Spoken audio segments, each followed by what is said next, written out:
I'm on an epic road trip around this beautiful country. And I am so excited. My childhood holidays were spent in our little family camper van. It was a really happy time for all of us. So I've splashed the cash, got hold of my own and named her after my favourite person. Say hello to my wonderful camper van, Helen Mirren. I'm now on an 800-mile adventure. Here we go. Round the length and breadth of Britain. So I'm in charge of the ship. To find beautiful places. It's so nice. And hidden corners. There's a sheep in my hood. It's a celebration of amazing locations. Hello. Yes! He waved at me. Both big My word. and small. I had a dream like this once, I think, after eating a lot of cheese. So saddle up and join me If we do that. I'm Godzilla. on a magnificent adventure It feels so wrong to be in first gear the entire time. on my grand day out.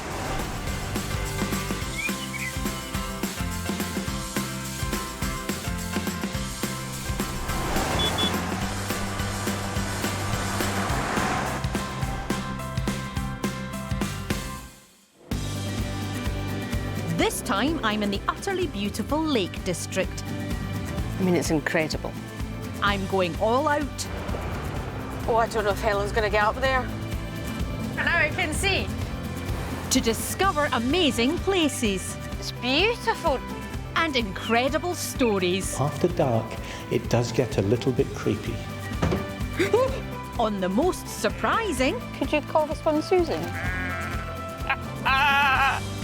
and jolliest road trip. It's exciting as well, that's the thing.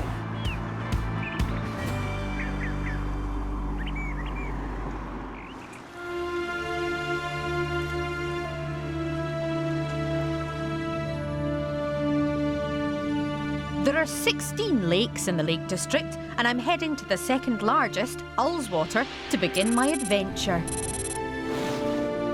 I'm hoping to see the historic boats that work this gorgeous lake. The Ullswater Steamers. But right now, my drive is bringing back fond memories. When I was younger, we had one tape in the car, which was Jeff Wayne's War of the Worlds. And literally, it was the only tape we had, I think, for about 7 years. I still know every single word. The chances of anything coming from Mars are 1,000,000 to 1. They say hours, days, years of Jeff Wayne's War of the Worlds. I'm accompanied by the wind whistling through Helen's chassis, which is making everything much more exciting. But not as exciting as the amazing scenery. Hey!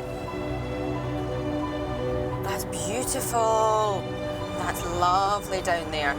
I think I can afford a quick stop-off. Right, first stop. Switch the windscreen wipers off. Hold on a second. Nope. Nope. Yeah. Glencoyne Bay is said to have inspired William Wordsworth's most famous poem, I Wandered Lonely as a Cloud. It seems such a tranquil spot.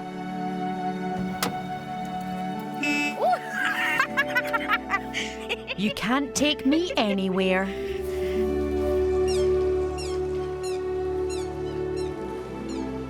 Morning. But I do try to make friends wherever I go. How you doing? What's your name? Andy. This is amazing. How often do you come down and feed the swans and ducks? But I made friends with these swans months ago when they were still quite small. They'll come and find me from about half a mile away. And So just they recognise you as soon as you They arrive? recognise me, yeah. That's just the nicest thing I've ever heard. I'm doing a Really? wee road trip round the Lake District. What is it you like about this place? I think this is one of the most beautiful lakes. There's something magical about Ullswater. It's so different all the way around the lake. So much to see. Speaking of which, the steamers await. Thank you so much. Pleasure to meet you. Oh, it's lovely I've to meet you followed your too. Scottish programmes, so... Oh, yes, so well, you've crossed the border. I'm spreading my wings, Andy. Clearly, they're a friendly bunch around here, both the people and the swans.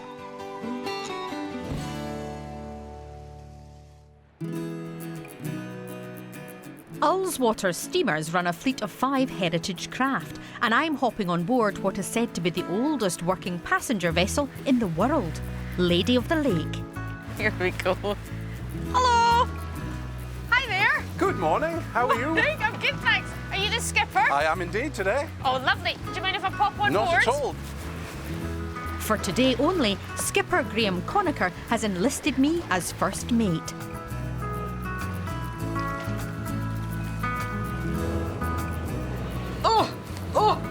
I think you're doing absolutely excellent, Susan. Perhaps a little bit to the left there, to port. To port? Yeah. Yeah. So I've taken the wheel of this wonderful old lady. Big wheel, I have to say, so I'm in charge of the ship. Right, how am I doing? Just correct to the centre there and we're Correct. absolutely fine. Correct to the centre. If you're having difficulty seeing out the window, the wiper switches are just down on the right there. Now I can see. I was worried before, and now I can see. That little brass knob that is on the wheel, theoretically, if it was in the middle, you would go straight. But Right. I don't think it's done that since 1877. Okay. Hard work, isn't it? It is hard work. Such hard work that I think I should hand back control. After all, this is meant to be a pleasure cruise. Graham, tell me about this wonderful... Is it a boat or a ship, first of all? It's a difficult question. Right. In the Lake District, old boats like this are usually referred to as a steamer. Wow. Now, she was actually built up in Scotland, which of course is where you come from. So how, in 1877, did they get an old boat like this down to Ullswater?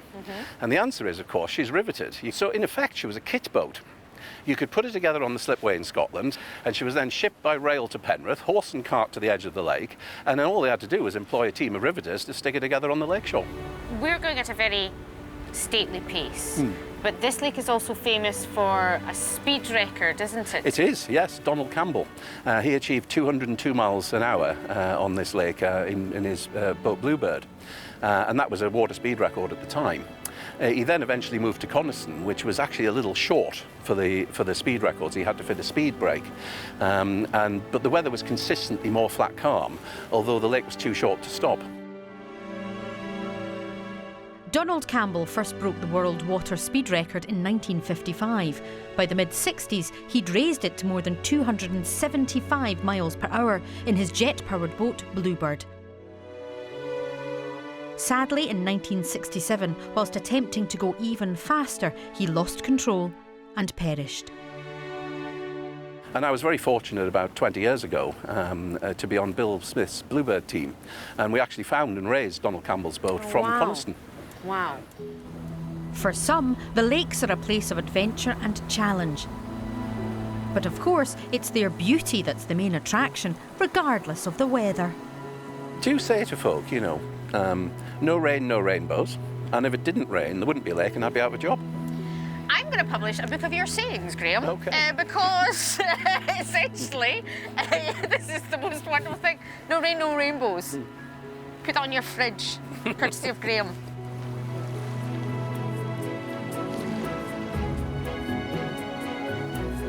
Thanks, Graham.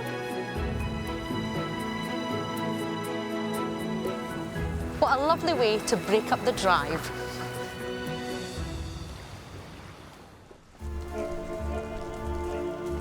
The evening approaches, so I'm heading to a campsite 4 miles south of Ullswater. Oh, is that a campervan? Is that a campervan? I'm going to wave at it. Nothing! Nothing!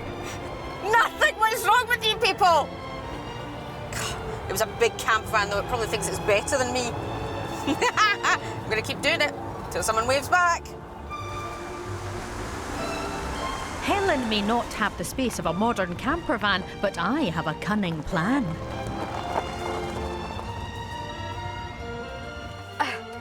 Much like we did when I was younger, because my parents expanded their van to the use of an awning, which I have here. Now, Sadly, I've got two things going against me, the wind and the fact that I've never put an awning up in my life.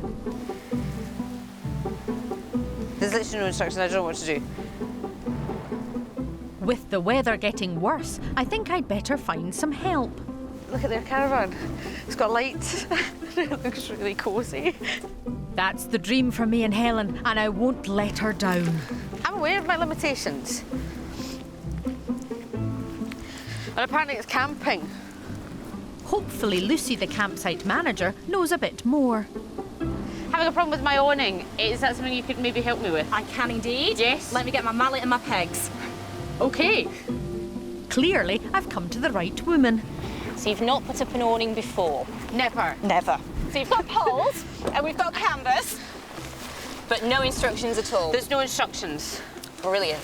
This might well require more pairs of hands. Meet Dave, the campsite's go-to guy for awning emergencies. There's about another 12, Dave. Right, okay. He thinks I'm kidding. People throw around the word hero, but sometimes a hero does come along. Let's put that on there, put that on there. This all seems a lot trickier than I remember. Don't know how to tell them, but I'm fast going off this idea. Dave, before we go any further, can I just ask you, it's a bit windy. Should we be putting this up at all? Not really. Good enough for me, Dave. But that doesn't mean I can't get cosy. I bought myself a puzzle compendium with a free pen. Always get the ones with the free pen. I've got a flask of lovely hot tea. I've got some Chucky Bickies and a lovely crescent of crisps. So I think I'm going to be grand. Often the simplest things are the best. Probably start with a word search, actually. This is Life on the Road, Calmans style.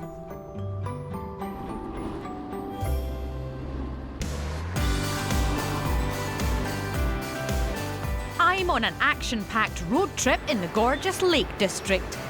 Just stunning. I'm finding fun.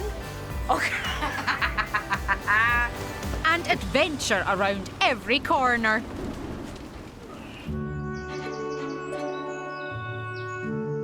Before I crack on with the next leg of my journey, It's a 3-egg day. I'm going to make what I like to call switched eggs. It's like scrambled eggs, but better, where you switch them around in the pan. I first had them on one of my many trips to America when I went to Graceland to see Elvis's grave. Because I love Elvis. So switched eggs, nearly there. Oh, it's quite hot. it doesn't matter if the sun isn't shining. Eating al fresco is fabulous.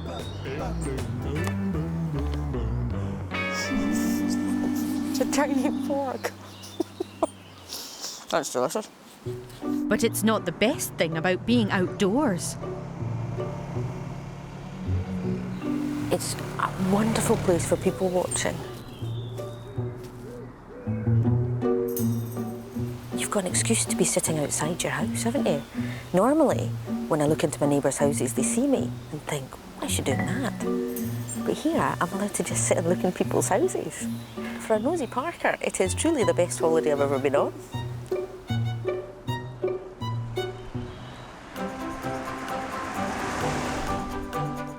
For the next leg of my journey, I'm heading 50 minutes south to Beatrix Potter Country. And that means crossing a mighty high road. The Kirkstone Pass rises almost 1,500 feet, and the view from the top is said to be amazing.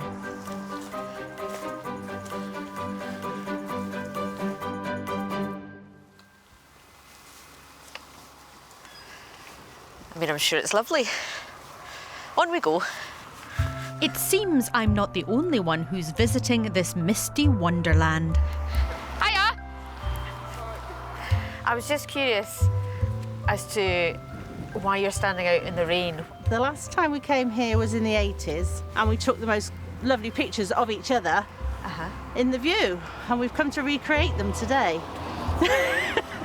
Oh, it just makes my heart swell. I'm Susan, by the way. Trevor. Sally. And Archie. Well, none of us may be seeing the view today, but that won't stop us making memories. shall I take a photograph of the two of you together as a new memory of the Lake District on a similarly beautiful day? How long have you been together? 38 years. 38 years, okay. I'll do that professional thing they do of several different ways. Actually, I'm just hoping one of them is in focus. Say sunshine. Sunshine. Maybe it'll appear. Thanks very much. See you later. You don't need the sun to see the best of the Lake District.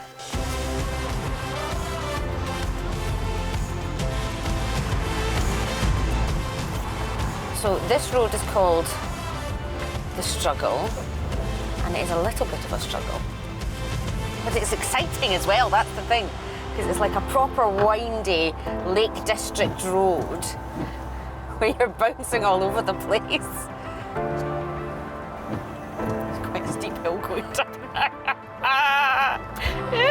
Scream if you want to go faster. Literally do. I'm not sure the brakes work. At least that should get me to my next stop a little bit quicker. In the early 20th century, the village of Near Sorry was home to author and illustrator Beatrix Potter. Her books, including Peter Rabbit, have sold over 100 million copies. This small, quiet village seems as charming as the tales she wrote. Isn't this beautiful? A little table and there's an honesty box. And it's just in the street. This is like my dream place. I think I'll get some of that. £10. So 1, 2, 3, 4. Gingerbread, yes please. 5, 6, 7, 8. And £2 for making it. This is why, whenever you come to Lake District, you should have a coat with very large pockets. Because what you can do at that point then is fit 8 slices of cake in your pockets, yet when you walk down the street, no one will know you've just spent £8 on cake. You'd never know to look at me. Apparently, one of the must-see places is Beatrix Potter's home itself. Welcome to Castle Cottage. Thank you very much indeed. Beatrix bought Castle Cottage in 1913. Its current resident, Mandy Marshall, just happens to be one of her biggest fans. She moved here when she got married, and at that point she was 46 years of age. And even at 46, her parents objected to her getting married. Probably she was past childbearing years and might as well just stay home and look after them. I have a great fascination for the Victorian period, but my goodness, they were difficult, weren't they? Absolutely. She was very talented, wasn't she? Incredibly talented. The story of Peter Rabbit, she had actually written as a letter to her last governess's eldest son when he was ill in bed. She wrote, "I don't know what to write to you, so I will tell you a story. There were once 4 little rabbits." It's astonishing. They are charming tales. They are. Which I think appeal to children because it's animals. She took inspiration from this area for those tales, though. She did, yes, from all over this area.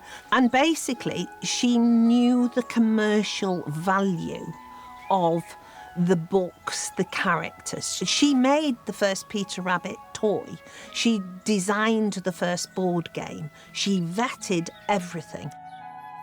Her commercial success meant Beatrix had money, and as she loved the local way of life, she invested in farming to make sure its traditions were preserved. She particularly became passionate about fell farming of Herdwick sheep, which are indigenous to the area. She described them as feisty and independent. Those sheep are as synonymous, I think, with Beatrix Potter now as her books. Oh, they absolutely are. And on every farm that she left to the National Trust when she died, she left 14 farms, 4,000 acres. She had written into her will that at all those farms they must always retain a landlord's flock of purebred Herdwick sheep. And through finding her purpose, she left the most phenomenal legacy to our country. Independent and feisty is exactly the way I'd like to be described if I were a sheep, Mandy. I think you need to go and meet some. There is a fab farm and a farmer, Joe, who I do quite a lot of things with because we both love Herdwicks.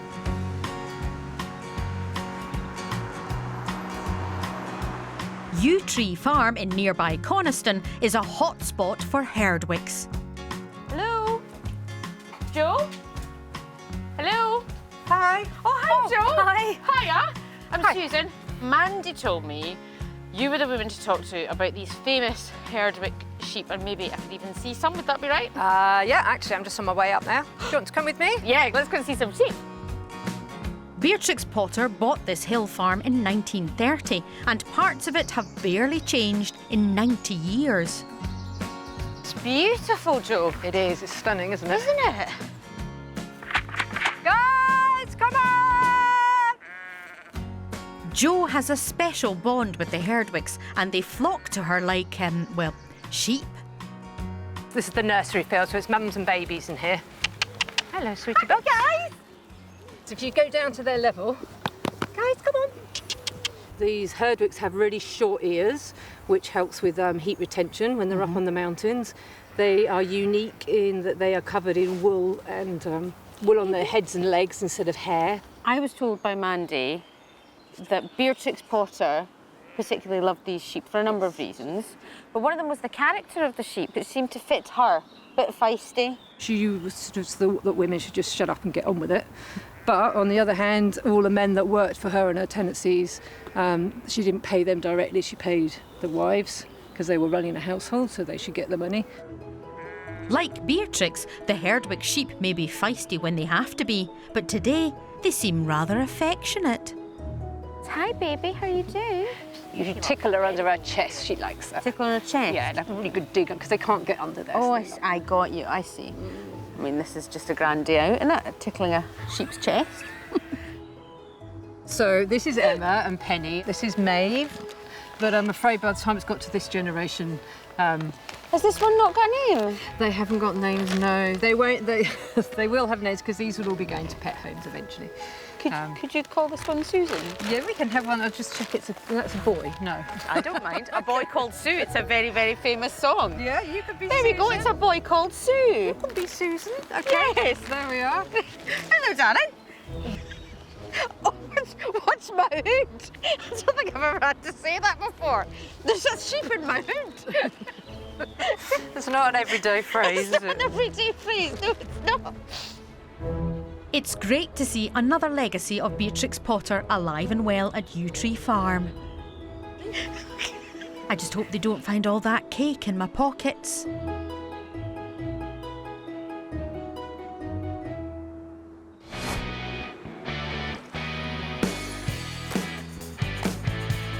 I'm on a road trip.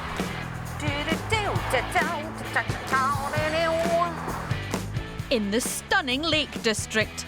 Come on now, Helen. Come on now, Helen, my darling. My faithful campervan has taken me to Windermere, England's biggest and, by the looks of it, busiest lake.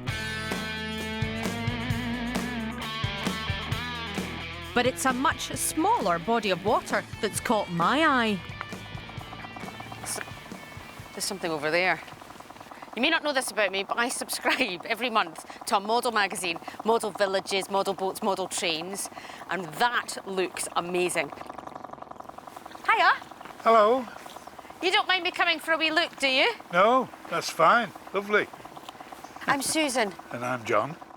John is a member of Windermere Model Boat Club, where he and fellow enthusiasts sail their boats both on the pond and the spectacular lake next to it. This is wonderful. Yes, we're very lucky. Probably got the most beautiful model boat pond in the country. When I came round the corner and saw you here, you just looked so relaxed. It's a good way to unwind.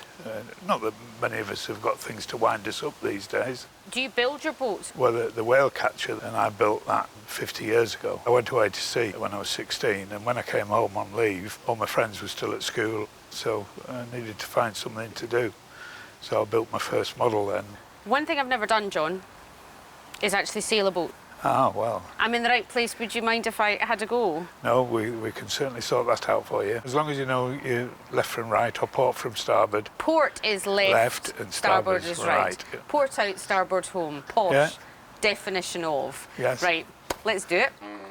John thinks the best way to learn the ropes is with a race. We start, go between the two blue buoys, Yep. and then down, round that green one over there, and back to the start. I don't know why I've got the stance. It says I'm ready for a competition with a man I've just met.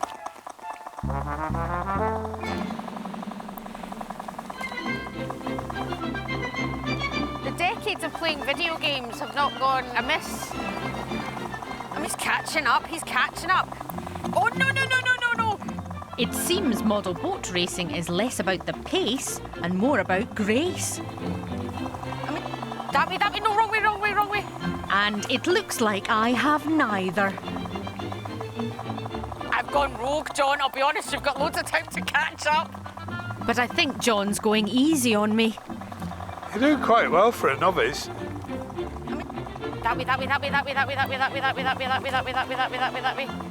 Has he left it too late? Yes, he has. I'll be honest with you, that was incredible. Beginner's luck. What a fabulous little find in a beautiful part of the lakes. It's such fun. But now I'm back in control of Helen and heading onwards.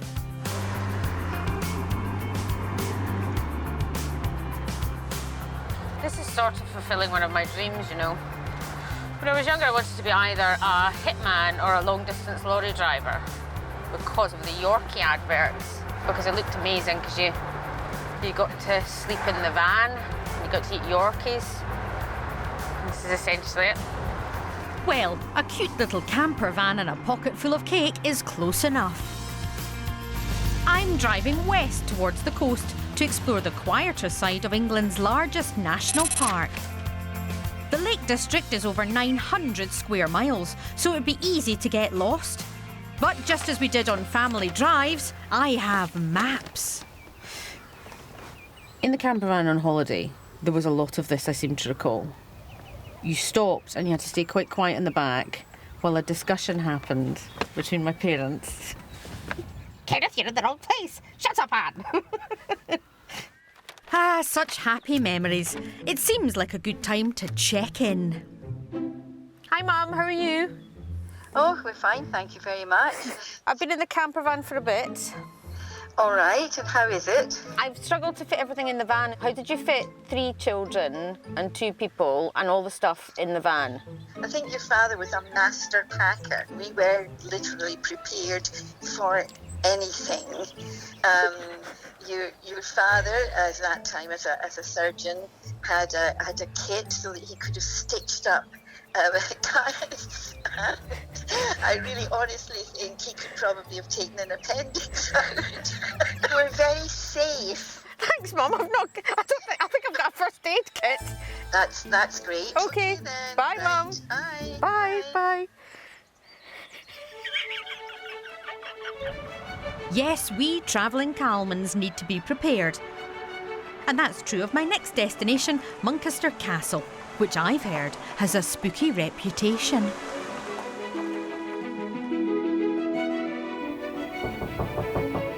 Peter Frost Pennington is letting me stay over. Welcome to Monaster Castle. It's been the home of my wife's family for over 800 years. It's a very, very welcoming place and a very friendly place, but after dark, it does get a little bit creepy. Are there any particular rooms where there's been quite a lot of paranormal activity? Things happen all over the castle, but there is one room where there's a particular focus, and it's called the tapestry room. Have you slept in the room? I've lived here for 30-odd years now, but I've never dared. Allegedly, the spirit of Tom Skelton, a jester who's thought to have inspired the fool in King Lear, is one of the castle's ghosts. Why is he still here? Did something happen to him? You didn't want to get the wrong side of Tom, and there is a story about a young carpenter who was putting it about that he was the boyfriend of the daughter of the house, and she was engaged to the next toff down the road. Tom lured the carpenter to the tapestry room, plied him with strong drink, and Tom chopped the carpenter's head off. Wow. Jester and assassin. If I want to, I can sleep in a haunted bedroom. I mean, you've acres of space here. Nice comfy feather mattress bed. Live like a queen. In a haunted room. In a haunted room. I've always wanted to sleep in a haunted castle. I'm just not sure it's this one. Lovely little old farmhouse bed. It's the fireplace that's... The fireplace that's And if you come in close and see there, you see there's the devil's heads there, which is a bit strange considering this is a kid's bedroom.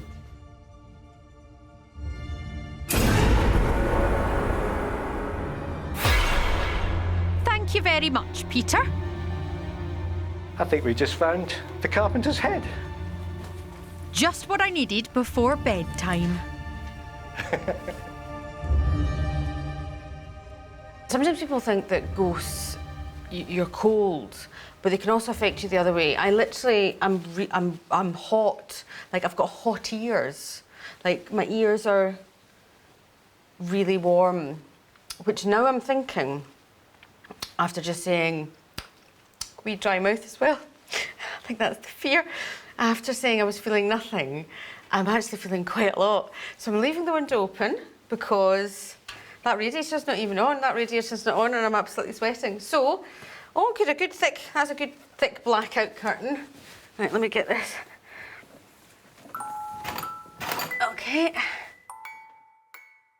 Time for a good night's sleep. Or maybe not.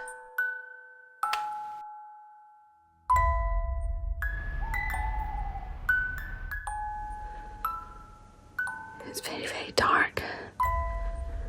That's how dark it is in here.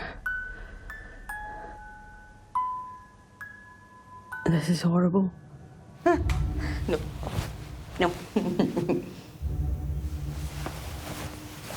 you know why I'm doing this? Why do people do that when they're frightened? As if their duvet's going to help them. Maybe a few moments with the lights on will help calm me down.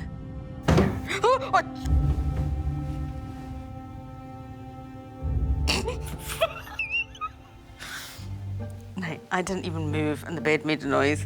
And I think that's the Calman time to leave the room.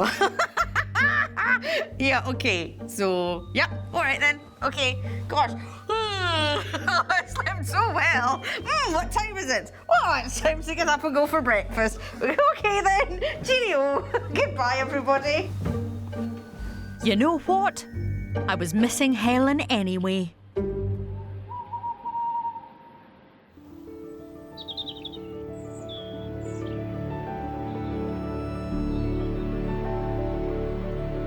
Hopefully my next destination will be a bit more relaxing. I'm heading a few minutes down the road where I've been told there's a rather special little railway. Known affectionately in the local Cumbrian dialect as Lal Ratty or the Little Railway, Ravenglass and Eskdale Railway first opened in 1875 to transport freight and passengers. Now supported by the Ravenglass and Eskdale Railway Preservation Society, this 7-mile stretch is one of the oldest and longest narrow-gauge railways in England. Phil Brown has the dream job of driving the beautiful engines. You look magnificent. Oh, thank you. Your wonderful outfit. I'm so jealous of it. And I'm so jealous of the fact you get to drive this amazing train. This is one of the oldest 15-inch gauge steam engines, built in 1894, would you believe? And it's been working ever since. That is a sexy, sexy train, isn't it? I can understand that, yep. But will Phil be understanding enough to let me get my hands on his sexy train? My road trip has taken me to the Western Lake District and the Ravenglass and Eskdale Steam Railway. She is beautiful, isn't she? I'd love to drive a steam train, but helping Phil polish the engine is as far as I've got. When you were a kid, did you like trains? Oh, yes. Yeah. I grew up next to a steam railway, and I've been involved with them all my life. Yeah. It's something that gets into your blood. The problem is, I don't often say this, Phil, but I want your job, Phil. I want Phil's job.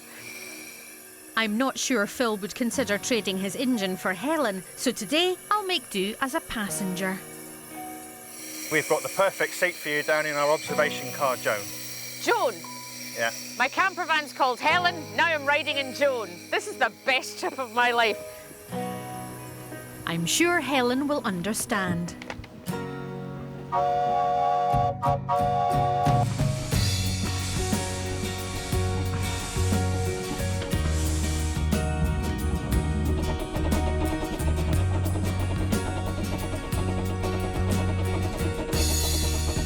It's nice to take a little bit of a break from the van, especially on a train as special as this.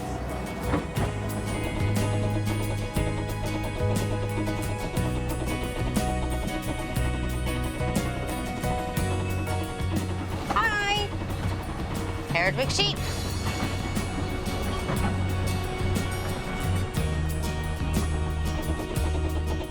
Ever since I was younger and I used to watch old black and white films with steam trains in them, they're the most exciting things in the world. This feels like you could go to the bar carriage and meet a spy or a lady in a cloak that you don't know what she's doing. And I think it's that kind of old-fashioned adventure that I love. I don't really know where we are, but it doesn't matter. Sometimes I think we overload ourselves with information about where we are instead of just letting it happen around us. Being in the moment, right here on this beautiful train, that is all that's important.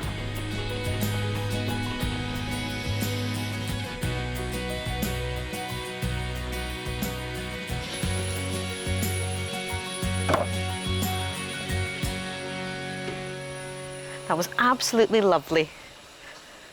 Every one of those little puffs of smoke were little puffs of happiness.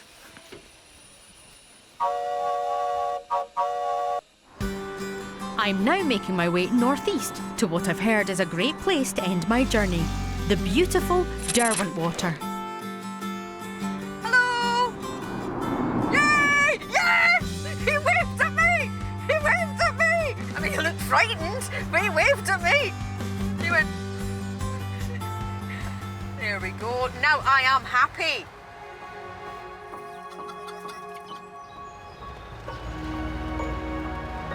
This is the final part of my journey, and it couldn't be more spectacular if it tried. We're about to climb the Monaster Pass. That's not the road, is it? No! No! No, no, no, no, no, no. With a gradient of 1 in 4, the famed Monaster Pass is one of the steepest roads in the Lake District. Okay, game face.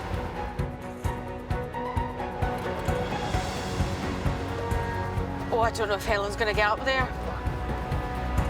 Helen has been a real trooper on this road trip.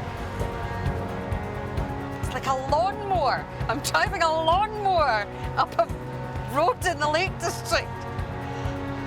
But I'm starting to fear I may have pushed her too far. Come on, come on, come on, come on, come on, my sweet. Come on, my darling. I know. It's screaming at me. Stop!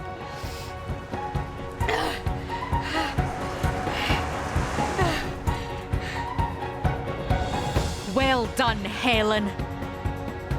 I mean, I don't know what the fuss is about. That was easy. Easy or not, Helen needs a rest. From now on, all the climbing is up to me. I'm heading to a place high above Derwentwater called Surprise View. I've been told what I'll see will blow me away. This is my kind of walk, absolutely. It's quiet, it's peaceful. The rain stopped, there's blue sky ahead, but you can hear the raindrops coming off the leaves. Honestly, it's just glorious here. It's absolutely stunning.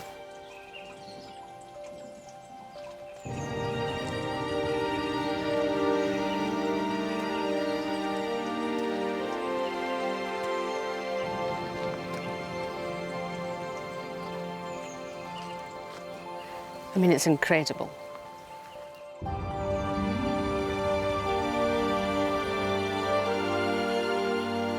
It almost doesn't look real, it's so beautiful. You'd think that was a painting, but it is real, and it's absolutely magnificent. And I suppose that's the surprise, isn't it?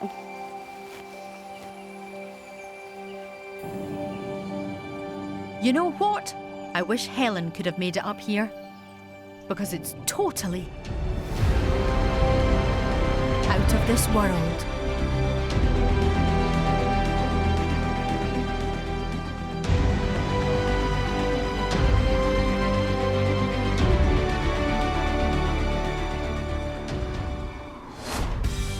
Next time, I'm in glorious Yorkshire.